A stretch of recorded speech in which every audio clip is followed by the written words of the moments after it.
This segment's called The Good, the Bad, and the Ugly. And we're going to start with the good. Obviously, this is players who we feel like are going to have a good week, better than usual. So, Eric, why don't you get us kicked off on this? Okay, so my good player this week is Jared Goff. He has had a terrible week last week. I think he actually had negative points in a lot of leagues. But he's playing the Falcons, and the Falcons, here's their average line for the last 4 weeks. 326 yards and 3.25 touchdowns to the opposing quarterback. And that includes games against Marcus Mariota, no longer a starter, and Jacoby Brissett, who has been good but not incredible. If Jared Goff gets half of that, you're probably okay. And I expect him to get much more than that. We were talking about weapons with Jameis. He has maybe the best wide receiving core in the nation, and he has good running backs. Just has a bad line. So I think this week could be a really good week for him, even though he's been down this year. All right, excellent. Adam. Yeah, so this is a guy we talked about earlier, but Evan Ingram, he was back in practice, and he's also playing 32nd ranked defense against opposing tight ends. So I think you definitely look for him to bounce back off the injury and have a huge week for you. I hope he does. So my guy is Leonard Fournette this week, running back Jacksonville Jaguars. I think we all know who he is. Do you guys know who allows the most rushing yards by opposing running backs? I do because I'm looking at it, but I didn't before that. The Cincinnati Bengals. They've allowed on average over 180 yards per game. And they rush for the least. That's hilarious. Yeah. So do you guys know who Fournette's playing this week? I have a guess.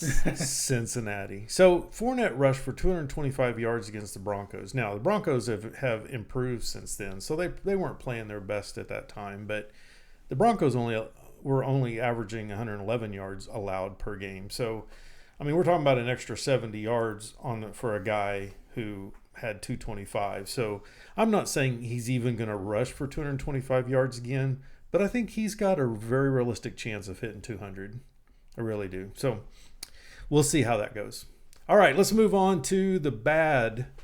Adam, why don't you get us kicked off on this? Okay, Tim's not going to like to hear this, but my bad guy for the week is Melvin Gordon. Hey, he scares me too. Yeah, and that's the thing. We're not scared about his talent. We're definitely not questioning that. But he's playing against Tennessee, who's ranked 8th against opposing running backs, and he just has a few question marks that work against him. Obviously, his timeshare with Austin Eckler, we have questions about. We don't know what they're going to do moving forward, and we just have no idea how his body feels after finally coming back. He didn't play for 4 or 5 weeks, and it's just a different thing getting into game shape. So, and yeah, I just think playing Tennessee this week off their quarterback change also adds a little bit of sort of hype to the Titans. Yep. So I think both those things are playing against him. So definitely temper expectations for Melvin Gordon, but I definitely see the opportunity to start him as a low-end flex option. I mean, he's definitely a startable option. Just don't expect too much out of him. Yep.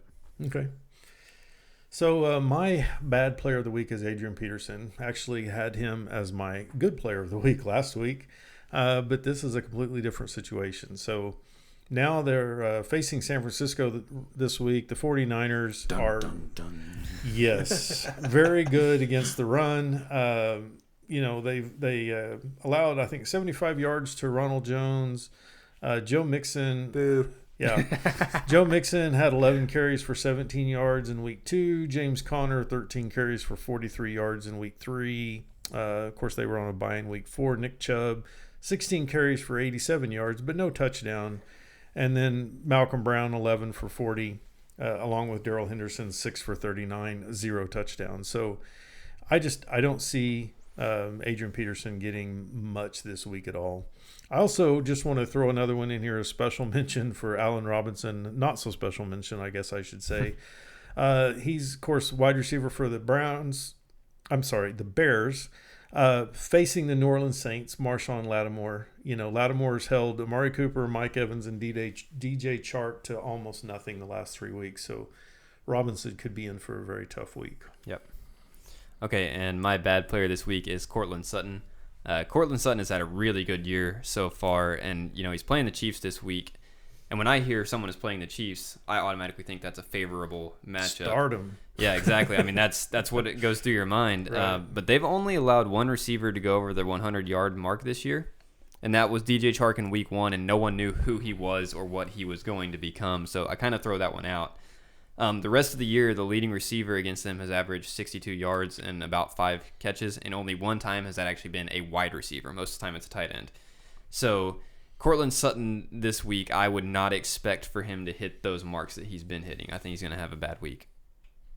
Okay.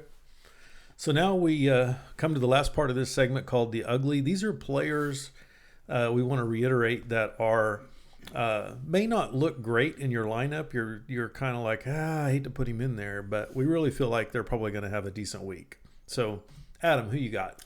Okay, so this is kind of a tough situation because I was actually just further thinking upon this. But I'm going to stay with the same guy, or the Denver Broncos. So, Royce Freeman, they may be great against wide receiver ones or outside wide receivers, but they're ranked 26th against opposing running backs. Here's the dilemma with him. He plays on a Thursday night, and he's typically a flex option. But I think this matchup and his ability, he's averaging around 10-ish points per week. I definitely think, and I definitely advise you put him in your RB2 slot. Obviously I wanted to mention that, but I definitely think he has a good week this week. They're using him more in the passing game, and obviously in PPR formats, he's a good start this week. I think it's a smart play. We've seen the last 2 weeks that the formula for beating the Kansas City Chiefs is to keep the ball out of Patrick Mahomes' hands. How you do that, you run the ball, right? So I feel like that's probably what Denver's going to try and do, both with Freeman and Lindsey.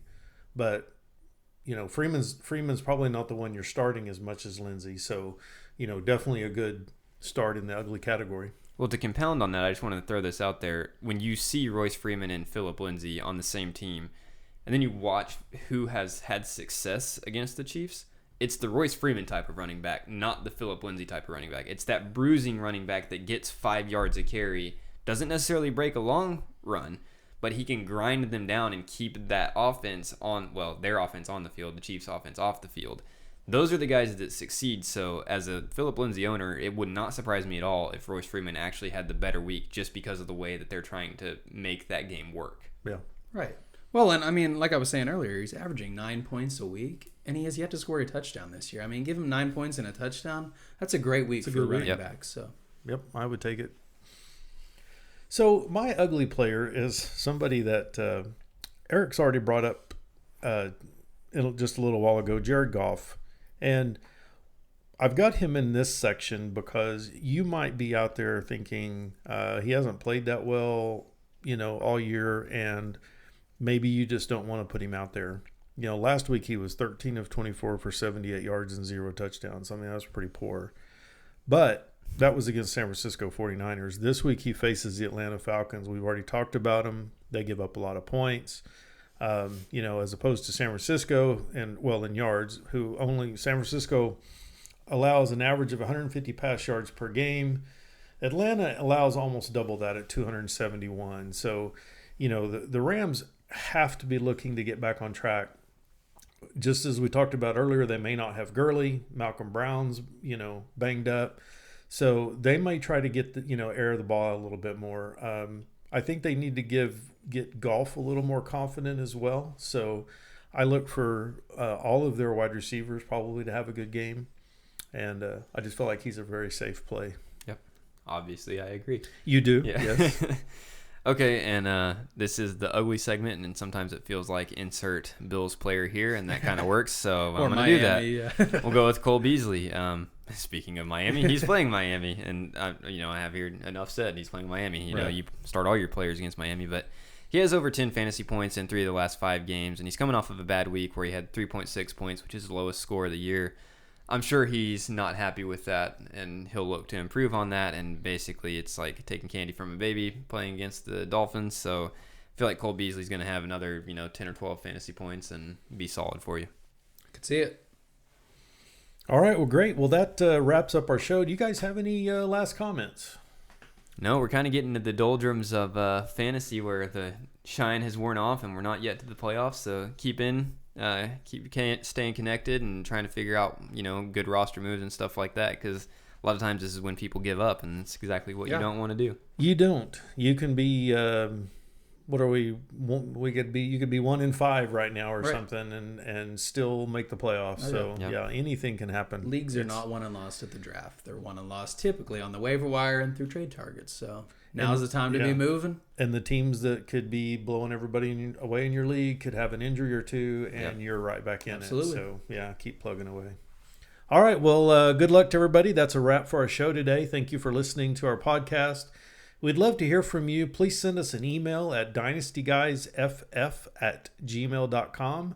That's dynastyguysff@gmail.com. And you can follow us on Twitter at dynastyguysff. Thanks again for listening. Please join us on our next podcast. See ya. Have a good week. Appreciate it.